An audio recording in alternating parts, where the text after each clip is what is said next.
This is the BBC. BBC Bangla. এখন রাত 10:30। একটু পরেই শুনবেন সর্বশেষ বিশ্ব সংবাদ। আপনারা বিবিসি শুনছেন ঢাকায় FM 100, রাজশাহীতে 88.8,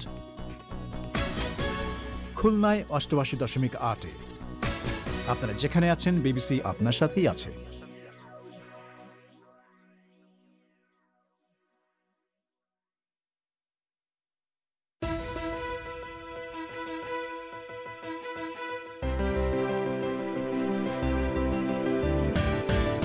বাইরুত বিস্ফোরণের ঘটনায় লেবাননের বিদায়ী প্রধানমন্ত্রী এবং সাবেক 4 মন্ত্রী অভিযুক্ত। দায়িত্বে অবহেলার অভিযোগ এনেছেন তদন্তকারী বিচারক। পদ্মা সেতুর স্প্যান বসানোর কাজ শেষ।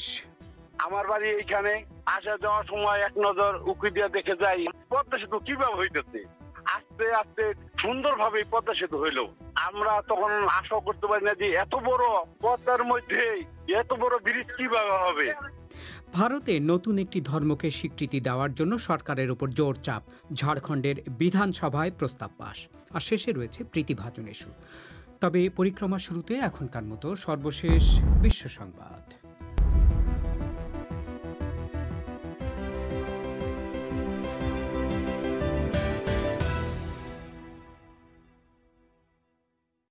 বিবিসি বাংলা বিশ্ব সংবাদ পড়ছি মানসী বড়ুয়া। লেবাননের বৈরুতে অগাস্ট মাসে বিধ্বংসী বিস্ফোরণের তদন্তকারী বিচারক বিদায়ী প্রধানমন্ত্রী আবু দিয়াব এবং সাবেক 3 মন্ত্রীকে অভিযুক্ত করেছেন। তাদের বিরুদ্ধে দায়িত্বে অবহেলার অভিযোগ আনা হয়েছে। মিস্টার দিয়াব বলেছেন বিবেকের কাছে তিনি স্বচ্ছ এবং তিনি বুঝতে পারছেন কেন ওই বিচারক তাকে টার্গেট করেছেন। ওই বিস্ফোরণে 200-এর বেশি লোক মারা যায়, আহত হয় কয়েক হাজার। ফ্রান্সের ইউরোপ বিষয়ক মন্ত্রী সতর্ক করেছেন নতুন বছরে ইউরোপীয় জোটের দেশগুলোতে 3 মাসের বেশি থাকলে ব্রিটিশ নাগরিকদের ভিসা নিতে হবে। প্যারিসের আন্তর্জাতিক রেল টার্মিনালে ব্রেক্সিট পরবর্তী সীমান্ত নিয়ন্ত্রণের ব্যবস্থা পরিদর্শন করার সময় ফরাসি মন্ত্রী একথা বলেন। প্যারিসের এই টার্মিনালে লন্ডন থেকে ইউরোস্টার ট্রেন এসে থামে। চীনের সরকার জানিয়েছে গুপ্তচর বৃত্তির অভিযোগে 2 জন কানাডীয় নাগরিকের বিচার করা হয়েছে। তাদের বিরুদ্ধে মামলাগুলোর সাথে চীনা একটি প্রযুক্তি কোম্পানির সিনিয়র একজন কর্মকর্তার কানাডায় আটক হওয়ার সম্পর্ক রয়েছে। তবে চীনা পররাষ্ট্র মন্ত্রণালয়ের পক্ষ থেকে জানানো হয়েছে মাইকেল স্প্যাভার এবং মাইকেল কোভরিককে চীনের জাতীয় নিরাপত্তা বিপদগ্রস্ত করার দায়ে অভিযুক্ত করা হয়েছে। কানাডা বছর 2 আগে চীনা কোম্পানি হুয়াওয়ের সিনিয়র কর্মকর্তা মেং ওয়াজুকে আটক করার পরপরই চীনে এই 2 কানাডীয়কে আটক করা হয়। ব্রাসেলস ভিত্তিক একটি প্রতিষ্ঠান বলছে ভারতের স্বার্থে ভুয়া তথ্য ছড়িয়ে আন্তর্জাতিকভাবে পাকিস্তানের ভাবমূর্তি খাটো করার একটি প্রচারণা তারা তাদের তদন্তে উন্মোচন করেছে। ইইউ ডিসইনফো ল্যাব নামে সংস্থাটি বলছে 15 বছর ধরে এই প্রচারণা চালানো হচ্ছে এবং এতে ভুয়া মিডিয়া এবং নামসর্বস্ব এনজিওর নাম ব্যবহার করে বিভিন্ন আন্তর্জাতিক প্রতিষ্ঠানে পাকিস্তান বিরোধী প্রচারণা চালানো হচ্ছে। তবে এই প্রচারণার পেছনে ভারত সরকারের হাত রয়েছে এমন কোনো প্রমাণ অবশ্য এই তদন্তে পাওয়া যায়নি। আফগানিস্তান এবং ইরানের নেতারা 2 দেশের মধ্যে একটি রেল লাইন উদ্বোধন করেছেন। 140 কিলোমিটার দীর্ঘ রেল লাইনটি ইরানের খাপ শহরকে আফগানিস্তানের হেরাত শহরের সাথে যুক্ত করেছে। আফগান প্রেসিডেন্ট আশরাফ গানি বলেছেন এই রেল লাইনটি 2 দেশ এবং ওই অঞ্চলের জন্য অত্যন্ত গুরুত্বপূর্ণ।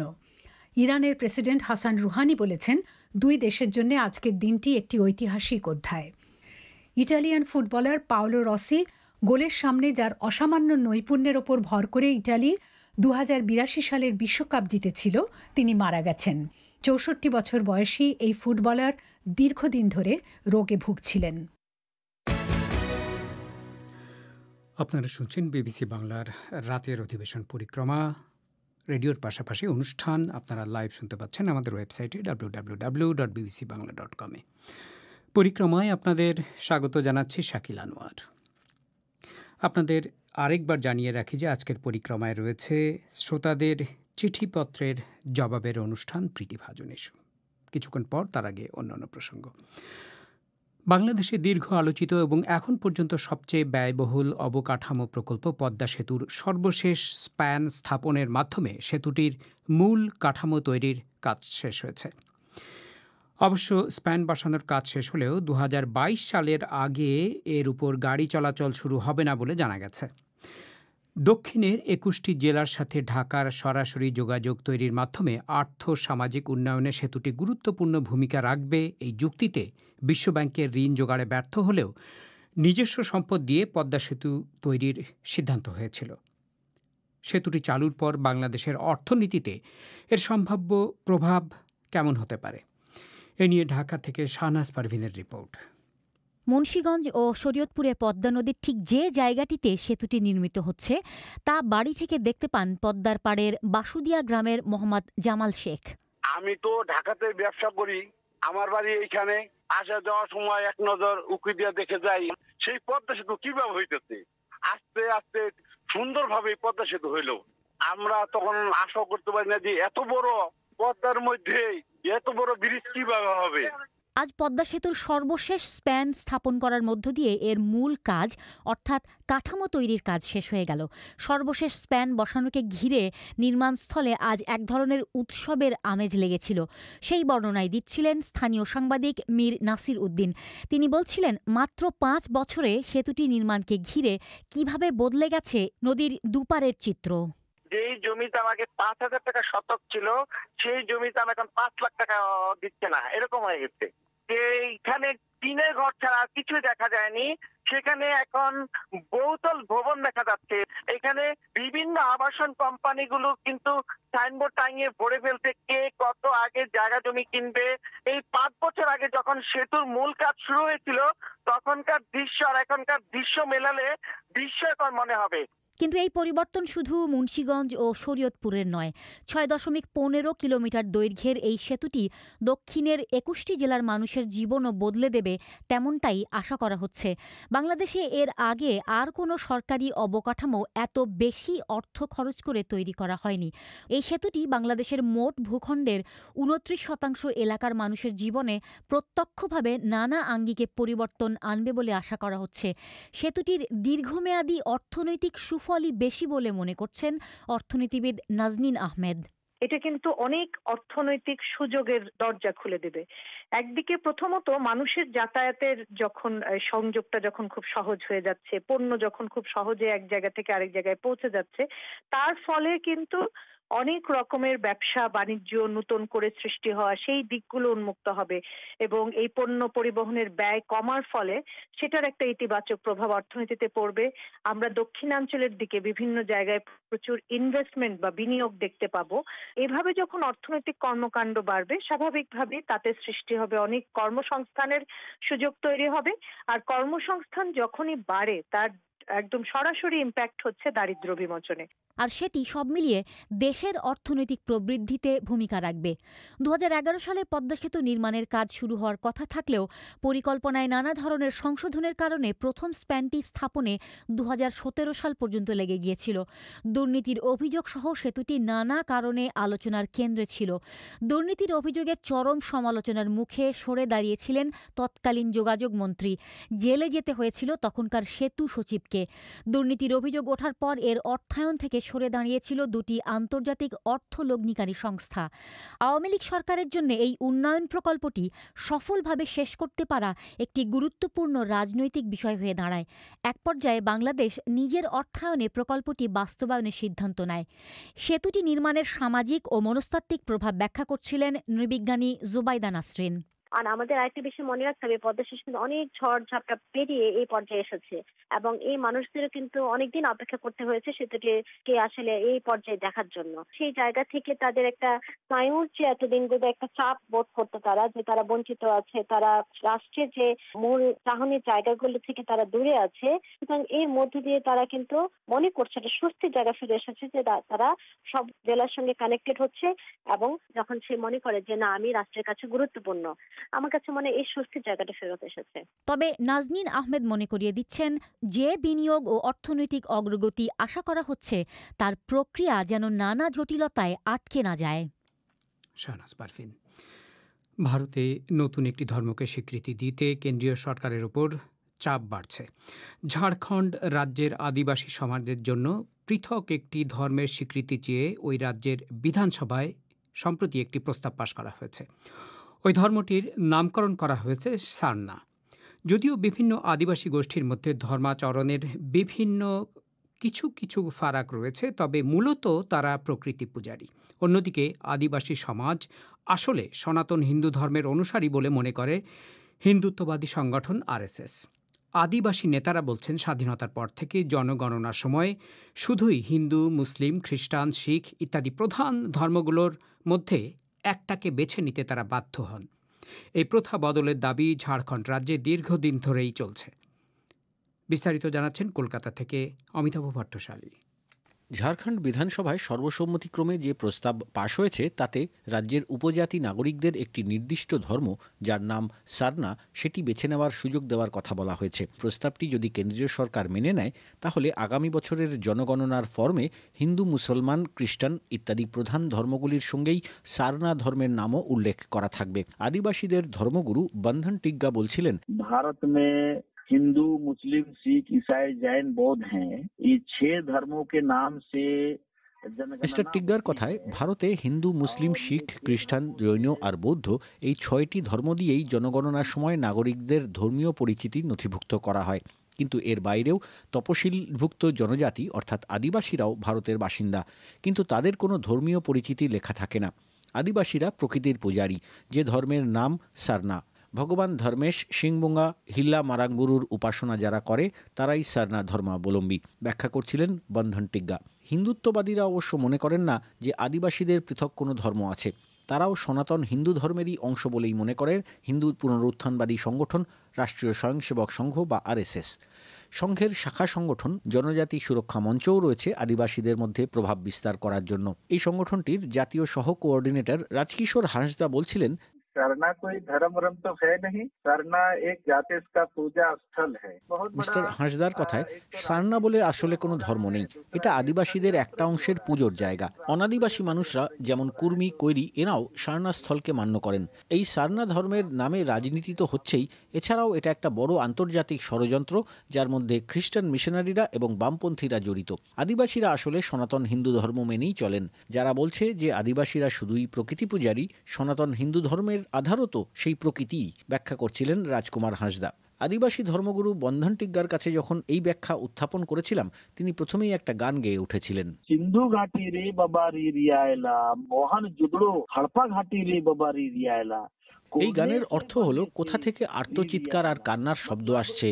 সিন্ধু উপত্যকা, মহানজুদরো, হরপা উপত্যকা থেকে আসছে ওই কান্নার রোল। হাজার হাজার বছর ধরে আদিবাসী সমাজ সিন্ধু উপত্যকার কান্না নিয়ে প্রচলিত গানটি গেয়ে থাকে বলে জানাচ্ছিলেন মিস্টার টিগ্গা।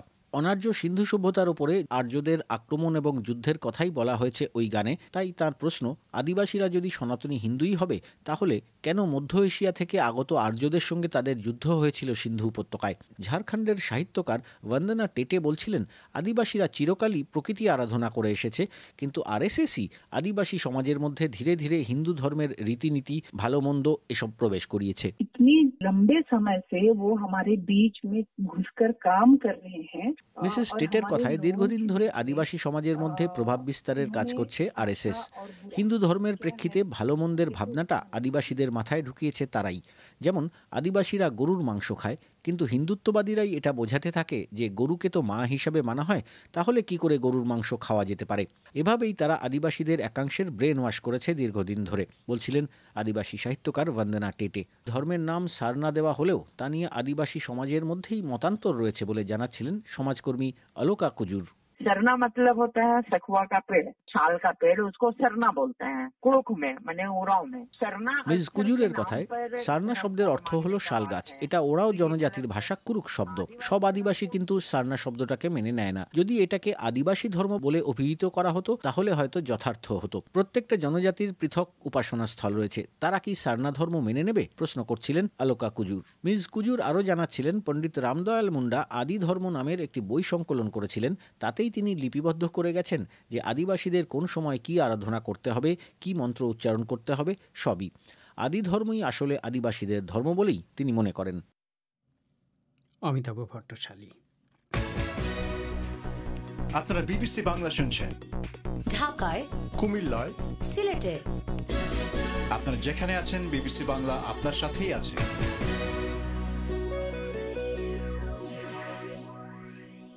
আপনারা শুনছেন বিবিসি বাংলার রাতের অধিবেশন পরিক্রমা। এবারে প্রীতিভাজন ইস্যু।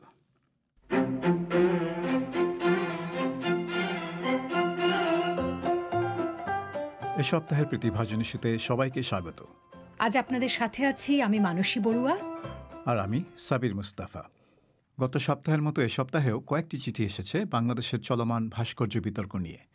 এই বিতর্ক এখন রাজনীতির মাঠে উত্তপ্ত বাক্য বিনিময়ে পরিণত হয়েছে বলেই মনে হচ্ছে। সে বিষয়ে প্রথম চিঠি লিখেছেন ঢাকার ধানমন্ডি থেকে শামীমউদ্দিন শ্যামল। বঙ্গবন্ধুর ভাস্কর্য নিয়ে যে পাল্টাপাল্টি উত্তপ্ত বিক্ষোভ চলছে তাতে মনে হচ্ছে দুপক্ষই এই বিষয়ে সিদ্ধান্তহীনতায় ভুগছে। তাছাড়া আওয়ামী লীগ সরকার ইতোমধ্যে ভাস্কর্য বিরোধী ইসলামী উগ্রপন্থীদের সাথে আলোচনার বিষয়ে তোড়জোড় শুরু করেছে। আওয়ামী লীগের বিপক্ষ শক্তি এখন এই দলগুলোই। হয়তো ভবিষ্যতে আওয়ামী লীগের জন্য আরও বড় বিপদ অপেক্ষা করছে। হওয়াটাই স্বাভাবিক, কারণ আওয়ামী লীগ সরকার যতটুকু শক্তি প্রয়োগ করে বিএনপি এবং জামাতকে দমন করেছে, ঠিক ততটুকু ভালোবাসা দিয়ে হেফাজতকে কাছে টেনেছে।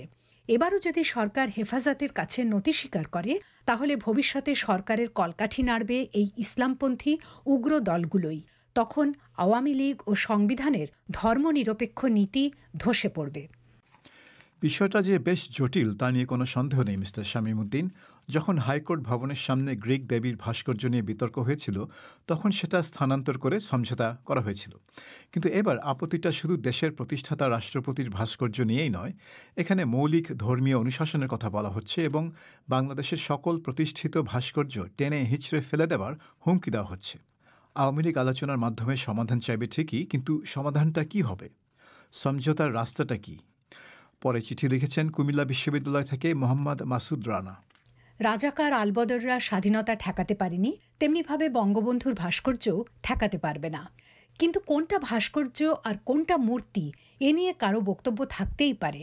এ নিয়ে কোরআন হাদিসের ব্যাখ্যাও দিতে পারেন কেউ। এ বিষয়ে কথা বলতে গিয়ে দেশের আলেম সমাজকে কিছু মানুষ যে ভাষায় আক্রমণ করেছে তা অত্যন্ত দুঃখজনক। আমাদের কথা বলতে হবে কারো বক্তব্য নিয়ে। বক্তব্যের উত্তর দেওয়ার নামে বক্তার চরিত্র হনন বা তাকে হুমকি দেওয়া কতটা যৌক্তিক? আপনি ঠিকই বলেছেন মিস্টার রানা, যে কারো বক্তব্যের জবাব শুধু পাল্টা বক্তব্য দিয়েই দেওয়া উচিত, হুমকি ধামকি দিয়ে নয়। অতীতে আমরা দেখেছি কারো বক্তব্যকে ধর্মের অবমাননা বলে বর্ণনা করে তাদের হত্যা পর্যন্ত করা হয়েছে, অনেককে দেশ ছাড়া হতে হয়েছে। সেটা যেমন গ্রহণযোগ্য নয়, তেমনি ভাস্কর্যের বিরুদ্ধে কোনো ইসলামী বুদ্ধিজীবী কোনো বক্তব্য দিলে তাকে আক্রমণের হুমকিও গ্রহণযোগ্য হবে না। পরে চিঠি লিখেছেন জাহাঙ্গীরনগর বিশ্ববিদ্যালয় থেকে প্রতাপ ভট্টাচার্য, তবে তিনি বিতর্ক নিয়ে মন্তব্য করেননি। ভাস্কর্য ইতিহাস ও ঐতিহ্যের প্রতীক। মহান স্বাধীনতা যুদ্ধের স্মারকস্বরূপ দেশের বিভিন্ন স্থানে নানা ভাস্কর্য এবং বিশেষ করে বাঙালি জাতির পিতা বঙ্গবন্ধু শেখ মুজিবুর রহমানের ভাস্কর্য নির্মাণ করা হয়েছে। কিন্তু যথাযথ সংরক্ষণের অভাবে প্রতিনিয়ত এসব ভাস্কর্যের অবমাননা হচ্ছে। নিয়মিত পরিষ্কার এবং যত্ন না নেবার দরুন নির্মিত ভাস্কর্যসমূহ তার সৌন্দর্য হারিয়ে ফেলছে। তাই মহান মুক্তিযুদ্ধ এবং বাঙালি ঐতিহ্যের নিদর্শনস্বরূপ দেশব্যাপী বিভিন্ন স্থানে ভাস্কর্য নির্মাণের পাশাপাশি যথাযথ উপায়ে সংরক্ষণের আহ্বান করছি। এখানে আপনি বাংলাদেশের সরকারি ব্যবস্থাপনার একটি বড় ত্রুটির দিকে আঙ্গুল তুলে ধরেছেন মিস্টার ভট্টাচার্য।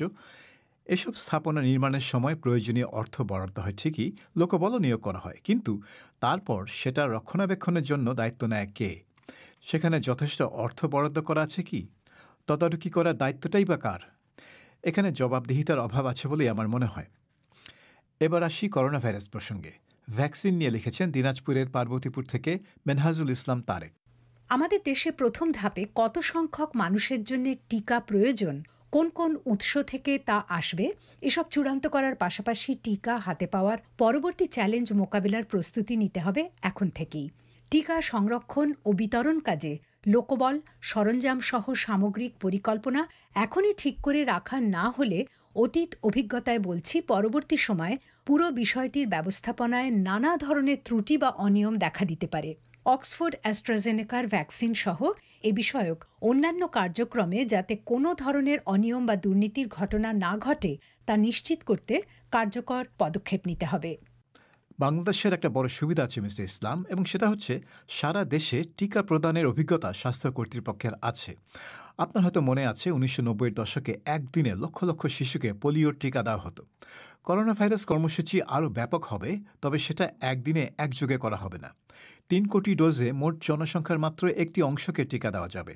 কাজেই কাদের অগ্রাধিকার দেওয়া উচিত, কিভাবে তাদের কাছে টিকা পৌঁছে দেওয়া হবে ইত্যাদি বিষয়ে সিদ্ধান্ত নেওয়া জরুরি হয়ে পড়বে। সম্প্রতি প্রায় 2000 রোহিঙ্গা শরণার্থীকে ভাষাঞ্চর দ্বীপে স্থানান্তর করা হয়। সে বিষয়ে কয়েকটি চিঠি এসেছে। প্রথমটি লিখেছেন সাভার সরকারি কলেজ থেকে Monirul Hoque Roni. Human rights watch, amnesty international ও ফর্টিফাই রাইটসের মতো 3টি আন্তর্জাতিক মানবাধিকার সংগঠনের আপত্তির মুখে সম্প্রতি বাংলাদেশ সরকার রোহিঙ্গাদের ভাষাঞ্চরে স্থানান্তরের প্রক্রিয়া শুরু করেছে। পররাষ্ট্রমন্ত্রী এ.কে. আব্দুল মোমেন গণমাধ্যমকে বলেছেন, রোহিঙ্গাদের কাউকে জোর করে ভাষাঞ্চরে নেওয়া হচ্ছে না। কিন্তু বার্তা সংস্থা রয়টার্স এক খবরে জানিয়েছে, শরণার্থী ও মানবাধিকার কর্মীদের অনেকেই অভিযোগ করেছেন অনেক রোহিঙ্গাকেই জোর করে ভাষাঞ্চরে পাঠানো হচ্ছে। এমন উদ্ভূত পরিস্থিতি কি রোহিঙ্গাদের মিয়ানমারে ফেরত পাঠানোর প্রক্রিয়াকে দীর্ঘায়িত করবে না? অন্যদিকে ইইউ সহ আন্তর্জাতিক দাতা গোষ্ঠীসমূহের সাহায্য প্রদানের অপারগতা ও আপত্তির মুখে 1 লাখ রোহিঙ্গাকে অনির্দিষ্ট সময় ধরে খাওয়া পড়া সহ পুরো দায়িত্ব নেওয়া সরকারের ওপর বাড়তি চাপ তৈরি করবে নাকি? 3 বছর পার হয়ে গেছে মিস্টার হক, কিন্তু তাদের ফেরত পাঠানোর প্রক্রিয়া এক পাও এগোয়নি। কাজেই দীর্ঘসূত্রিতা এমনিতেই হবে। তাদের ভাষাঞ্চরে পাঠানোর কারণে নতুন কোনো বাধা সৃষ্টি হবে বলে আমার মনে হয় না। বরঞ্চ হয়তো বাংলাদেশ সরকার এই অচলাবস্থা থেকে বের হবার জন্যই ভাষাঞ্চরকে ব্যবহার করতে চাইছে। তবে আপনার শেষ কথাটা অবশ্যই সত্য।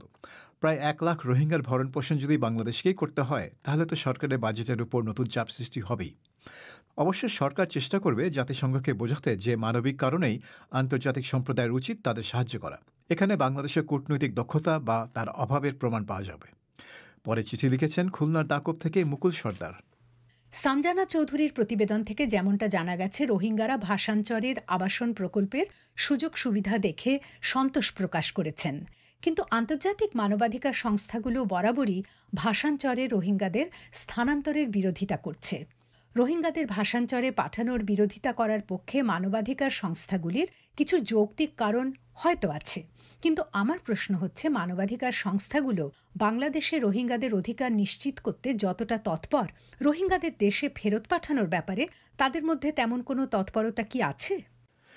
তারা যে মিয়ানমারের ওপর চাপ সৃষ্টি করে না তা কিন্তু নয় মিস্টার সর্দার। বিভিন্ন আন্তর্জাতিক ফোরামে তারা রোহিঙ্গাদের অধিকার প্রতিষ্ঠার আহ্বান জানায় ঠিকই, কিন্তু সমস্যা হচ্ছে মিয়ানমার এসব দাবি খুব একটা আমলে নেয় না। ভাষাঞ্চরের আবাসন ব্যবস্থা যে কক্সবাজারের রোহিঙ্গা শিবিরগুলো চেয়ে উন্নত মানের তা নিয়ে কোনো দ্বিমত নেই। সমস্যা অন্য জায়গায়। মানবাধিকার সংস্থাগুলো মনে করে ভাষাঞ্চর এক ধরনের বন্দি শিবির এবং রোহিঙ্গাদের সেখানে তাদের ইচ্ছার বিরুদ্ধে পাঠানো হচ্ছে। সিগারেট খাওয়ার কারণে একজন নারীকে হেনস্থা করার ভিডিও সামাজিক মাধ্যমে ছড়িয়ে পড়ায় তা নিয়ে অনেক প্রতিক্রিয়া হয়েছে। সে বিষয়ে লিখেছেন ঢাকা থেকে মোহাম্মদ নজরুল ইসলাম নবু। ভিডিওতে দেখা যাচ্ছে ধূমপানের কারণে একদল অতি সচেতন লোক নারীটিকে অপমান করছে এবং যাচ্ছে তাই বলছে। তাদের ধারণা, নারী হয়ে ধূমপান করা অত্যন্ত গর্হিত একটি কাজ। এভাবে তো একটা সমাজ উচ্ছন্নে যাবে। কিন্তু আমার প্রশ্ন হলো, পুরুষরা যখন প্রকাশ্য দিবালোকে সিগারেটে শুকটান মেরে আকাশ বাতাস ধোঁয়াচ্ছন্ন করে ফেলে, তখন এই অতি সচেতন লোকগুলো কোথায় থাকে? নাকি সে একজন নারী বলেই আপনারা এত উচ্চবাচ্য করতে পারলেন? প্রকাশ্য ধূমপানের কারণে সমাজ যদি উচ্ছন্নে যায়, তাহলে মেয়েদের চেয়ে এক্ষেত্রে পুরুষরাই বেশি দায়ী। বিশ্ব স্বাস্থ্য সংস্থার উদ্যোগে পরিচালিত global adult tobacco survey gets অনুসারে বাংলাদেশে ধূমপায়ীর বর্তমান সংখ্যা 2,19 লাখ। তবে পুরুষের ধূমপানের ফলে নারীদের পরোক্ষ ধূমপানের শিকার হওয়ার হার অনেক বেশি। 30% প্রাপ্তবয়স্ক নারী কর্মস্থলে এবং 21% নারী জনসমাগমস্থলে পরোক্ষ ধূমপানের শিকার হচ্ছেন। অর্থাৎ ধূমপান না করেও পরোক্ষ ধূমপানের শিকার বাংলাদেশের প্রায় 1 কোটি নারী। আপনি ঠিকই বলেছেন মিস্টার ইসলাম। সিগারেট খাওয়া স্বাস্থ্যের জন্য ক্ষতিকর এবং সেটা কারো খাওয়া উচিত না। সেখানে লিঙ্গ বৈষম্য হবে কেন? মেয়েরা সিগারেট খেলে যা হয়, পুরুষরা খেলেও ঠিক তাই হয়। এখানে একজন ধূমপায়ীকে প্রকাশ্যে ধূমপানের জন্য হেনস্থা করা হয়নি। হেনস্থা করা হয়েছে একজন নারীকে প্রকাশ্যে ধূমপানের সাহস দেখানোর জন্য। সামাজিক দৃষ্টিভঙ্গি পরিবর্তন হতে যে অনেক সময় নেয়, সেটা আবারও প্রমাণিত হলো। আর আপনি পরোক্ষ ধূমপানের যে পরিসংখ্যান দিলেন, সেটা চোখ খুলে দেওয়ার মতো।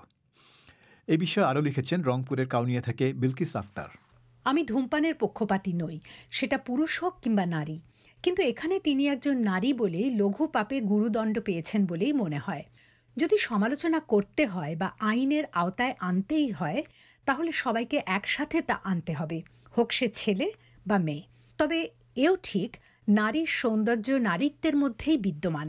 আধুনিকতার নামে এ ধরনের আচরণ কোনো মতেই কাম্য নয়। তবে প্রত্যেকের ব্যক্তি স্বাধীনতাকে সম্মান করেই বলছি, জনসমক্ষে ধূমপান করা আইনত দণ্ডনীয় অপরাধ। আমাদের সমাজ ব্যবস্থার উপর সকলের শ্রদ্ধাবোধ থাকা উচিত। এ ধরনের কাজ সামাজিক মূল্যবোধ পরিপন্থী এটা ভেবে নারী পুরুষ সকলেরই উচিত প্রকাশ্যে কিংবা অপ্রকাশ্যে ধূমপান থেকে বিরত থাকা। এখানে আইন কোনো বিষয় বলে আমার মনে হচ্ছে না মিস আক্তার। এখানে পরিষ্কারভাবে নারী বিদ্বেষী আচরণ দেখা যাচ্ছে। পুরুষ ধূমপান করলে সেটা মেনে নেওয়া হয়, কিন্তু নারী করলে সেটা ঔদ্ধত্য হিসেবে দেখা হয়। সেজন্য অনেক তরুণী প্রকাশ্যে ধূমপানকে নিজেদের স্বাধীনতার ঘোষণা হিসেবে দেখে। ধূমপান ক্ষতিকর জেনেও পুরুষতান্ত্রিক এই বৈষম্যমূলক আচরণের বিরুদ্ধে প্রতিবাদ হিসেবেই অনেক নারী প্রকাশ্যে ধূমপান করেন। কাজেই পুরুষের মানসিকতা বদলানো না পর্যন্ত নারীও প্রতিবাদের রাস্তা খুঁজতে থাকবে। এবারে ভারতে চলমান কৃষক আন্দোলন নিয়ে প্রশ্ন করেছেন ঢাকার গেন্ডারিয়া থেকে মোহাম্মদ জিল্লুর রহমান। বেশ কদিন যাবৎ বিবিসির খবরে শুনছি ভারতে বিতর্কিত ৩টি আইন বাতিলের দাবিতে কৃষকরা গত ১০-১২ দিন ধরে যে তুমুল আন্দোলন করছে, তার প্রতি দুনিয়া জুড়ে প্রবাসী শিখ সম্প্রদায় স্বতঃস্ফূর্ত সমর্থন জানাচ্ছে। এমনকি কানাডার প্রধানমন্ত্রী জাস্টিন ট্রুডো পর্যন্ত ভারতের কৃষক আন্দোলনে সমর্থন জানিয়েছেন। তাদের দাবিগুলোর প্রতি ইতোমধ্যে ভারতের বিরোধী রাজনৈতিক দলগুলোও সমর্থন দিয়েছে। কিন্তু ভারতের বিজেপি সরকার কৃষক আন্দোলন ও দাবিগুলোকে তেমন গুরুত্ব দিচ্ছে না বলে মনে হচ্ছে। তারা কৃষকদের দাবিগুলো নিয়ে গড়িমসি করছে। বিবিসির কাছে আমার প্রশ্ন, বিজেপি সরকার কেন কৃষকদের দাবিগুলো মানতে চাইছে না?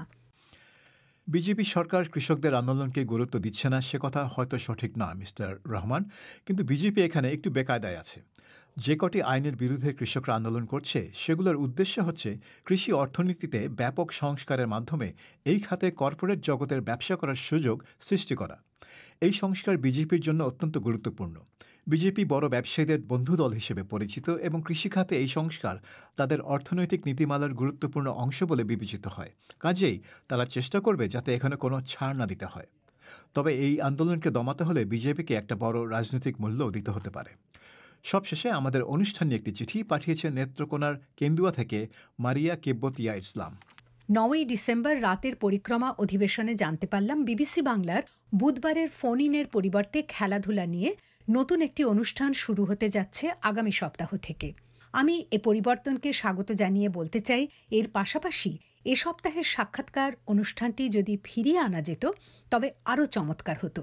যে কোনো একটি কম গুরুত্বপূর্ণ বিষয়কে বাদ দিয়ে সেটাকে ফিরিয়ে আনা যায় কিনা তা একটু গুরুত্ব দিয়ে ভেবে দেখবেন। সমস্যাটা সেখানেই মারিয়া কিবতিয়া ইসলাম, সব ফিচারই তো সমানভাবে গুরুত্বপূর্ণ মনে হয়। কোনোটাকে কম গুরুত্বপূর্ণ ভাবা খুবই কঠিন কাজ। বুধবারের ফোন ইনটা বাদ দেওয়া সম্ভব হচ্ছে কারণ সোমবারের ফোন ইনটা থাকছে, যেখানে করোনা ভাইরাস ছাড়াও অন্যান্য স্বাস্থ্য বিষয়ে শ্রোতারা প্রশ্ন করতে পারবেন। তবে দেখা যাক, আপনার প্রস্তাব আমরা বিবেচনায় রাখব। এবারে কিছু চিঠির প্রাপ্তি স্বীকার করা যাক। পঞ্চগড়ের দেবীগঞ্জ থেকে দীপক চক্রবর্তী, পাইকগাছা থেকে আরিফুল ইসলাম, লালমনিরহাটের সুকানদিঘি থেকে আহসান হাবিব রাজু, দেবীগঞ্জ পঞ্চগড় থেকে ডালিম কুমার, পটুয়াখালীর মৌকরণ থেকে শাহিন তালুকদার আর ঢাকা থেকে মিঠুন রায়। অনুষ্ঠানের সময় শেষ। শোনার জন্য সবাইকে ধন্যবাদ।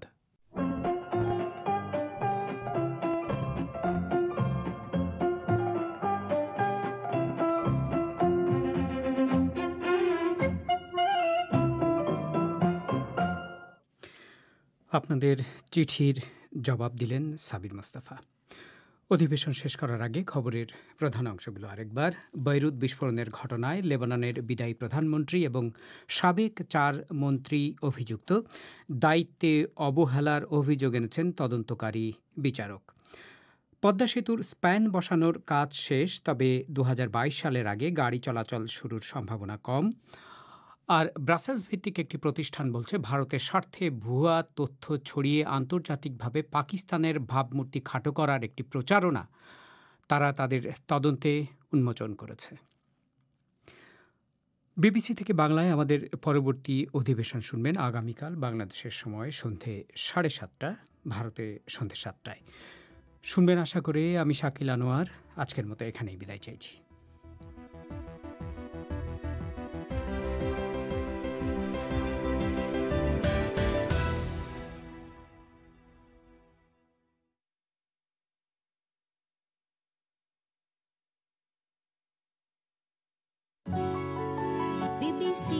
This is the BBC. There are no programmes on this channel at present. Details of all our services are at bbcworldservice.com.